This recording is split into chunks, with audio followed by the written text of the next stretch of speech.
diceritakan terlebih dahulu nih tentang lomba di SDC ini? Di sana kami merancang sebuah tower yang kami beri nama Tensi Tower, yaitu menara 19 lantai yang tahan gempa. Tantangan apa saja yang diberikan pada saat lomba tersebut dan skenario gempanya kalau boleh tahu bagaimana? Jadi di sana kami memiliki studi kasus, yakni sebuah skenario untuk membangun menara tinggi.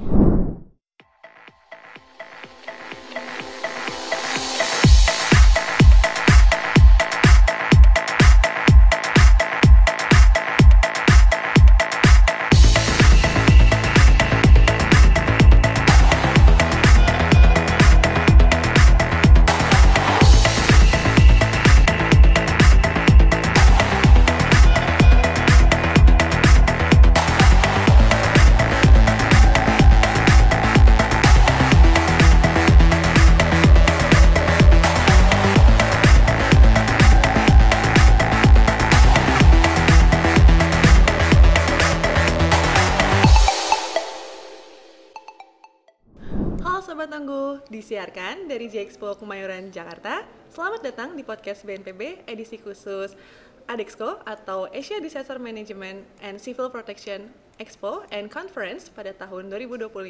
Kali ini bersama saya Putri Wibawanti.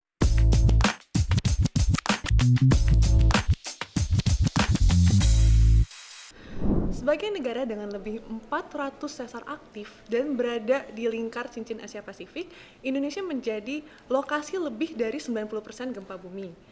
Kondisi ini menuntut kita untuk selalu adaptif dan resilience. Salah satunya dapat melalui bangunan tahan gempa.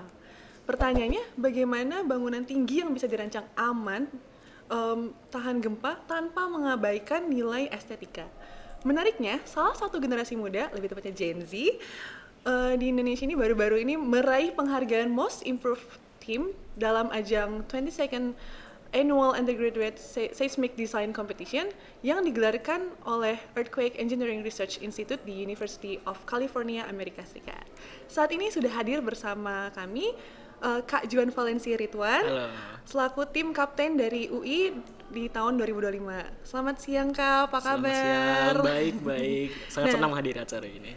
Oke, terima kasih telah hadir. Oke, bicara soal tadi nih lomba kompetisi di SDC. Sebelum kita membahas tentang bangunan yang kakak dan tim bangun, yaitu Tenchi Tower ya namanya. Benar, Tenchi Tower. Kita Tenchi Tower, bisa diceritakan terlebih dahulu nih tentang lomba di SDC ini. Apakah pada saat lomba diberikan skenario khusus gitu? Kan bangunannya tuh apakah memang harus 19 lantai ya? Terus tiba-tiba di bagian area bawahnya ada bolong gitu ya. Jadi tantangan apa saja yang diberikan pada saat lomba tersebut dan skenario gempanya kalau boleh tahu bagaimana? Oke, jadi aku dan teman-teman kami berlima dari Universitas Indonesia, mahasiswa teknik sipil dan juga arsitektur, berlima berangkat ke UC Berkeley pada bulan April lalu, di mana kami mengikuti ERI SDC, Seismic Design Competition 2025. Di sana kami merancang sebuah tower yang kami beri nama Tensi Tower, yaitu menara 19 lantai yang tahan gempa dan tetap mengkorporasikan nilai estetika dan juga nilai fungsionalnya. Jadi di sana kami memiliki studi kasus, yakni sebuah skenario untuk membangun menara tinggi pencakar langit itu di daerah Kobe, Jepang. Dan tiap tahun ini dari ERI-nya sendiri itu memberikan tantangan yang unik gitu. Dan untuk tahun ini terkhusus kita melihat bahwa pemerintah Jepang itu ingin masyarakat yang mengunjungi suatu gedung itu untuk bisa mengunjungi gedung lain itu tidak perlu turun ke jalan, dalam artian dia bisa dalam kondisi yang nyaman dan juga aman gitu. Maka dari itu pemerintah Jepang mengusulkan ide gimana kalau kita bangun jembatan di antara gedung-gedung itu tersebut. Oleh karena itu, karena ada jembatan, terpaksa bagian tengah dari menara itu akan bolong gitu sifatnya. Jadi ada jembatan itu, atau bahasa istilahnya elevated walkway gitu. Oleh karena itu, jadi constraint-nya untuk tahun ini tengah menara kami itu bolong gitu di lantai 4, 5 dan 6-nya. Tapi itu juga yang bisa menjadi nilai jual bagi kami karena itu menjadi poin menariknya gitu. Nah, masalahnya adalah karena tengahnya bolong, biasanya bangunan itu yang memiliki struktur core-nya itu atau yang menjadi pangkulan kuatnya dia, itu sekarang nggak ada di bagian tengah. Itu nggak bisa kita pasang karena ada bolongnya tadi. Jadi kami alihkan semua kekuatan tadi itu ke area perimeter di sekeliling towernya itu sendiri gitu. Dan untuk gempanya sendiri itu kami merepresentasikan dengan gempa Kobe Jepang yang dulu pernah terjadi tahun 95, itu sebesar 7,8 magnitude. Dalam konteks itu merupakan salah satu gempa terbesar dan sering dijadikan acuan referensi bagi peneliti gempa gitu.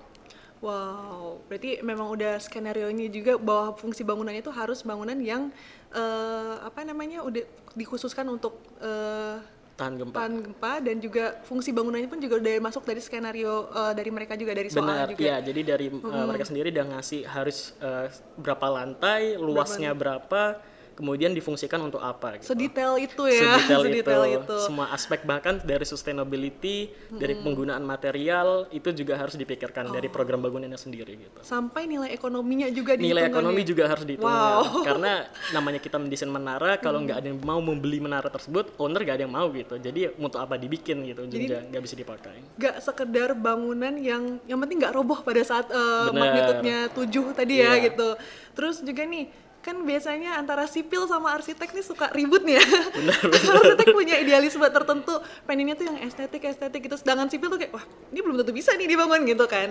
Nah, boleh diceritakan nih terkait Tensi Tower ini yang katanya terinspirasi dari Floating Bridge of Heaven ya.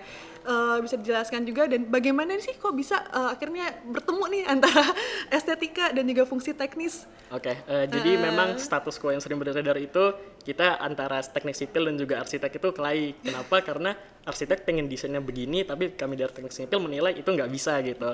Jadi ya itu sering jadi ricuhnya di situ. Tapi untungnya di sini kami berlima bisa berkolaborasi dengan baik, di mana kekurangan tower tadi yang itu bolong konteksnya, itu malah jadi nilai jual bagi kami. Dan dari tim arsitektur itu bisa merancang fasad dan jembatan yang itu malah menjadi daya tarik dari menara kami sendiri.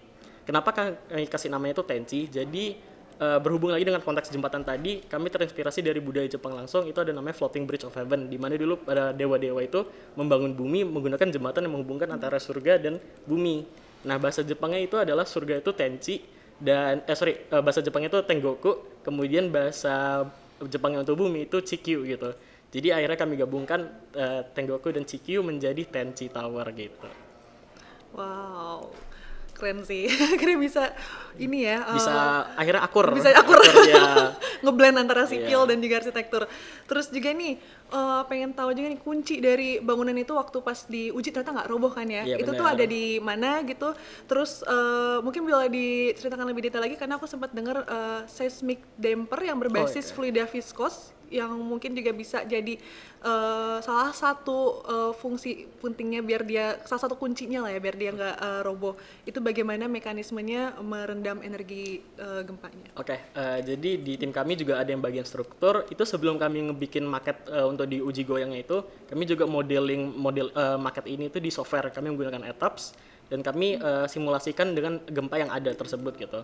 Dan ketika kami tuangkan itu dalam bentuk nyatanya secara model maket itu, kami memastikan bahwa teknik konstruksinya itu benar.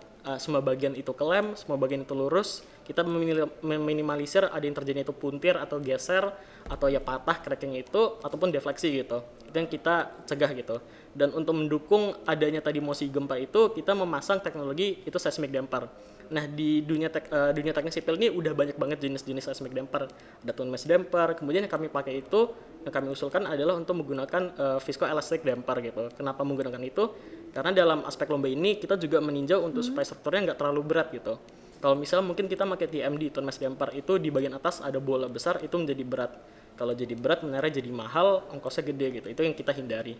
Jadi akhirnya kami sepakat untuk menggunakan viscoelastic damper, di mana dia itu cukup ringan, tapi juga memiliki performa yang tinggi. Untuk ketika terjadinya tadi gempa 7,8 magnitude, itu drift dan acceleration dan driftnya dari menara itu juga nggak terlalu besar. Jadinya seismic cost, building cost-nya itu kita rendahkan, tapi tetap revenue-nya kita tinggikan, jadi building income-nya itu tetap besar gitu. Wah, menarik sekali sih. Terus pada saat pengujian ini juga dipasang beban juga ya? Benar, Nah, ya. boleh tahu nggak waktu pas simulasi berapa sih berat bangunan Bebannya itu. Tenchi Tower-nya, Oh, dan oke. juga bebannya juga, dan sampai dia ternyata nggak roboh loh gitu. Jadi untuk menara sendiri itu dilimitasi maksimal itu 2 kilo. Jadi menara itu udah termasuk si base plate-nya, si papan bawahnya itu, semua komponen strukturnya berarti dari yang kayu balsanya, lemnya itu juga, kemudian dari dampernya itu maksimal 2 kilo.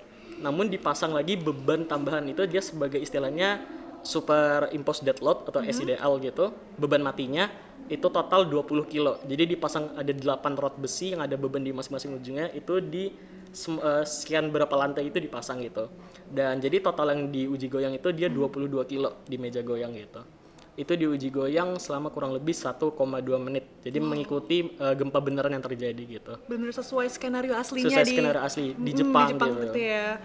Nah, pengen tahu nih juga nih dari menurut Kak Juan, seberapa besar sih peluang teknologi ini bisa dipakai di kota-kota rawan gempa di Indonesia, khususnya Jakarta nih misalnya yang ada isu-isu megatrust gitu ya. Dan apa yang menjadi tantangan dalam penerapan Tenji Tower ini di Indonesia gitu. Oke, menurutku dengan konteks yang sama dengan Jepang, kita berada di Pacific Ring of Fire, di mana seperti yang tadi dikatakan bahwa kita banyak sesar aktif, kita dekat dengan lempeng-lempeng bumi, lempeng tektonik yang bahaya juga, maka potensi gempa terjadi itu sangat besar gitu. Dalam konteks teknik sipil, menurutku ini sangat bagus untuk bisa diterapkan di Indonesia, baik itu struktur rendah atau struktur tinggi, di mana kita bisa meminimalisir terjadinya kerusakan. Jadi sebelum kita memperbaiki, merenovasi saja, kita bisa mencegah dari awal dibangunnya menara tersebut. Aku yakin dengan adanya resilience seperti itu, nggak cuma masyarakat, tapi pemerintah dan juga seluruh dari bidang pembangunan di Indonesia itu bisa berkembang lebih tinggi. Kita dari negara yang dari developing menjadi develop seperti itu. Dan apalagi di konteks Jakarta, itu juga sangat patut dipakai gitu. Karena kita sudah mulai banyak membangun bangunan tinggi pencakar langit. Namun mungkin yang menjadi masalah di sini adalah di pengadaan material sendiri. Untuk di Jepang kebanyakan gedung-gedung seperti itu menggunakan baja atau komposit gitu. Namun di Indonesia kita masih cenderung menggunakan bahan itu dari beton konkret gitu kan. Jadi mungkin di konteks pengadaan material ataupun juga di metodologinya kita mungkin masih kekurangan di metodenya, cara penggunaan atau cara penerapan pengadaannya gitu. Dan mungkin juga kita perlu meningkatkan lagi kualitas sumber daya manusia kita gitu. Karena teknologi ini masih jarang gitu di Indonesia. Jadi harus kita normalisasi gitu. Ini pun juga masih perlu pengembangan ya untuk Tenji Tower ini. Tapi dari segi aspek ekonominya ini bisa dikatakan sangat cocok dan sangat efisien kah? Menurutku Tenji Tower ini banyak banget added value-nya. Kenapa? Karena kita juga mengusung adanya sustainability dalam menara ini. Iya, boleh diceritakan tuh yang sustainability-nya apa saja? Oke, ini jadi dari teman-teman arsitektur kemarin, bangunan itu nggak cuma bisa berdiri tegak, tapi juga bisa berkelangsungan lebih lanjut. Life cycle-nya harus bagus gitu LCA-nya. Kemudian dia mengusulkan bahwa kita harus bisa mengharvest energi dari lingkungan yang ada, kita memanfaatkan site tersebut untuk bisa menjadi potensi plus bagi menara kita itu sendiri. Nah, karena menara Tenji Tower ini berletak di Kobe Port, dia di pinggir pantai, jadi kami bisa memanfaatkan beberapa hal. Yang pertama itu ada angin. Karena dekat laut, itu pasti anginnya kencang banget. Apalagi di area yang terowongan bolong buat jalan tadi.